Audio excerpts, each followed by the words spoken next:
So Ishmael Simmons asks what I think of modern art, because he assumes I am a nihilist. I have suggested in the past that I am, but I would suggest more so that I'm the classical Russian nihilist that believes you can have a revolution through dread and despair rather than a moral nihilist that thinks everything is relative and that there is no actual meaning to life. So, but to the discussion, modern art, art is arbitrary. Art means different things to different people. For example, just today, me and my girlfriend were talking about a song, and we interpreted it differently. I mean, there was a level of agreement upon, obviously, what the song meant, but we came to different conclusions. It was the song The Day the Music Died.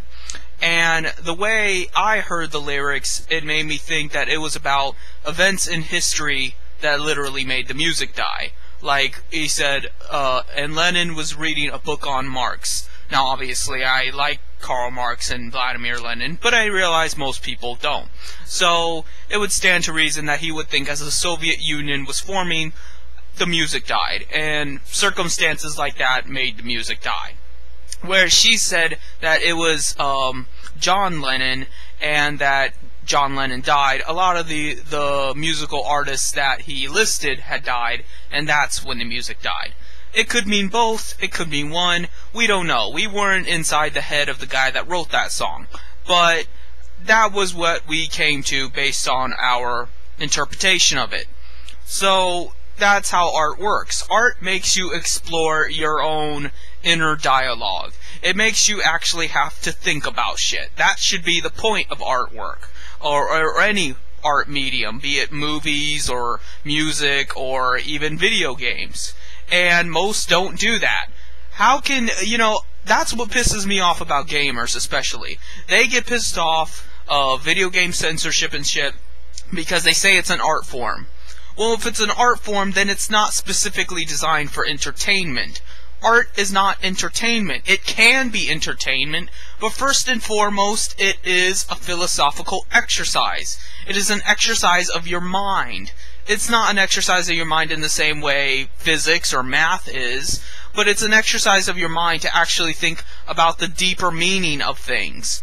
And video games do not do that. Even the ones that try to end up failing miserably. So, I do not consider Mass Effect's be a dick and punch someone in the kidneys versus give them a puppy as an artistic expression of right and wrong. I do not see that as delving into the moral ins and outs of our psyche.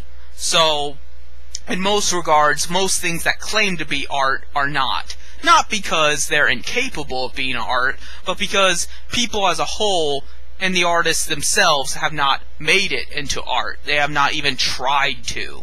And that doesn't piss me off in and of itself, but it pisses me off that they make money. They make money to pervert the idea of what art is. They make money just spewing this bullshit out there that isn't art at all and is just numbing people down, keeping them distracted and actually forming a valid opinion and getting pissed off.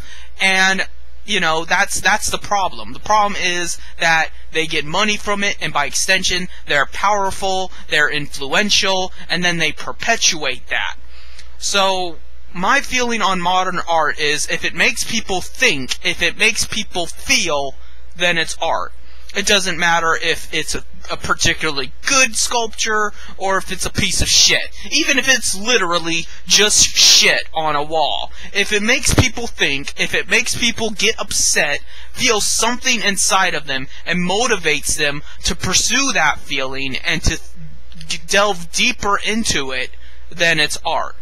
But otherwise, it's just entertainment. Or it's just shit. So, that's my interpretation of what is modern art. Modern art is the same as art's always been. The only difference is, back then, people cared more about what art was. Or at least some people did. Because I'm sure the commoner didn't care about art either. He didn't know how to read, he probably didn't know how to speak coherent English. He just worked the farm fields and thought about how he was going to eat tomorrow. He didn't care about the deeper meaning of life or why things are the way they are, good and evil, that sort of thing. And the problem was the same as it is now.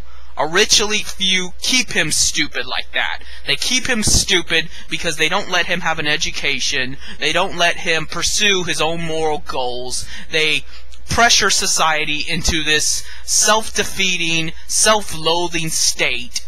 And, you know, things have not really changed all that much since the mid-11th century. The technology might be better, but the people are not better. Morally speaking, they are not better.